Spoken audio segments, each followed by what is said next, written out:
انداز بیاں گرچہ بہت شوق نہیں ہے، شاید کہ تیرے دل میں اتر جائے میری بات۔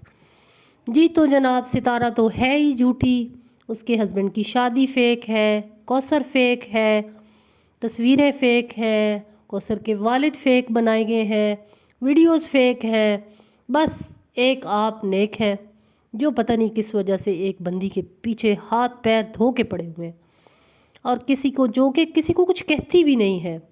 کس حیثیت سے ستارہ سے شناختی کارڈ دکھانے کی فرمائش کی جا رہی ہے؟ وہ تو اپنی سادگی میں دکھا بھی دے گی، لیکن آپ لوگ اس کو بھی فیک کہیں گے۔ یہ تو بالکل 100% ثابت شدہ بات ہے۔ جب آپ نے ویڈیوز کو نہیں مانا، تصویروں کو نہیں مانا، ستارہ خود جا کے یہ سامنے آپ کو نظر آ رہی ہے کہ وہ ایک طرف اس کی وہ بیٹھی ہے، دوسری طرف دوسری بیوی بیٹھی ہوئی ہے، اس کو بھی آپ نے فیک قرار دے دیا، تو اس کا تو مطلب ہے کہ وہ شناختی کارڈ بھی دکھا دے گی، آپ کو نکاح نامہ بھی دکھا دے گی، جو کہ وہ ضرور دکھائے گی انشاءاللہ، لیکن آپ کہیں گے تو یہ بھی فیک ہے۔ تو جو لوگ فیک چیزیں بنانے کے ماہر ہوتے ہیں تو وہ ان کو ہر ایک چیز فیک ہی لگتی ہے۔ تو جناب ایک تسی نیک ہو تو باقی سارے نیک گناہ گار۔ ہر ایک کا بات کرنے کا اپنا انداز ہوتا ہے۔ میں بیبو جی کو بالکل درست مانتی ہوں، اور ہیڈس آف ٹو بیبو جی کہ وہ وقت تھا جب ستارہ کے پاس کوئی ثبوت موجود نہیں تھا اپنی سچائی کا۔ ثبوت تو خیر اس کے پاس موجود تھے پہلے دن سے، لیکن اس کو پرمیشن نہیں تھی کہ وہ تصویریں جو ہے دکھا سکتی، تو اس لیے وہ سٹیکر لگا لگا کے دکھاتی رہی۔ تو اسی چیز کا سب ہیٹرز نے فائدہ اٹھایا اور اس کو جھوٹا کہا اور پلانڈ کہا ہر ایک چیز کو۔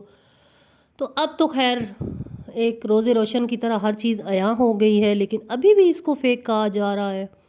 بہت ہی حیرت کی بات ہے۔ تو آج کل کے دور میں جب کہا جاتا ہے کہ عورت ہی عورت کی سب سے بڑی دشمن ہے، تو اس دور میں ستارہ جی کا ساتھ بیبو جی اور بہت سے اچھے لوگوں نے ان کا ساتھ دیا یوٹیوب کے پلیٹ فارم پر۔ تو بالکل ایسے دوست تو انمول ہوتے ہیں جو ایسے وقت میں بھی ہمیں سچا کہیں جب ہمارے پاس اپنی سچائی کو ثابت کرنے کا کوئی ثبوت نہ ہو۔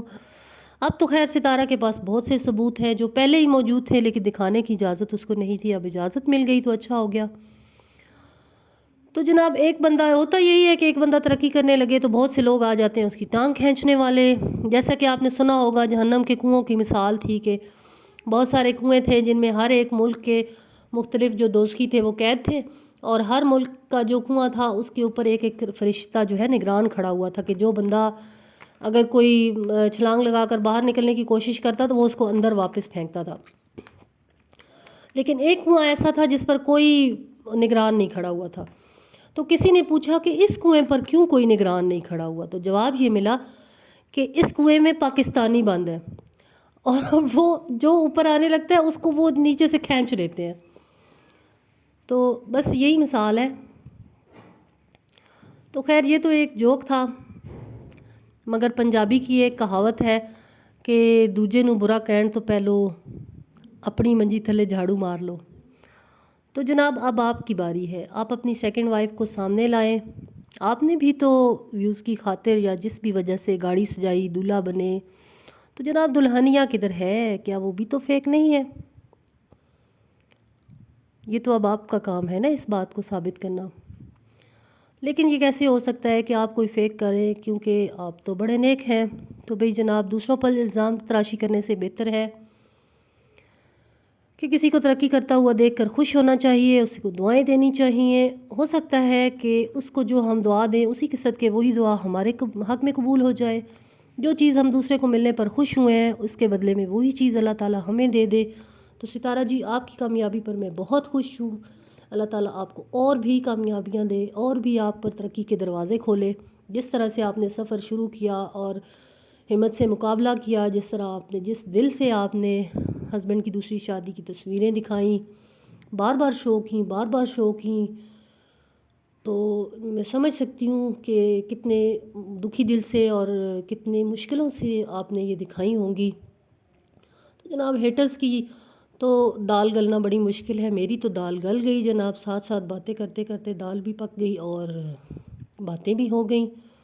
امید ہے آپ کو اچھی لگی ہوں گی، تو دعاؤں میں یاد رکھیے گا۔ اللہ حافظ۔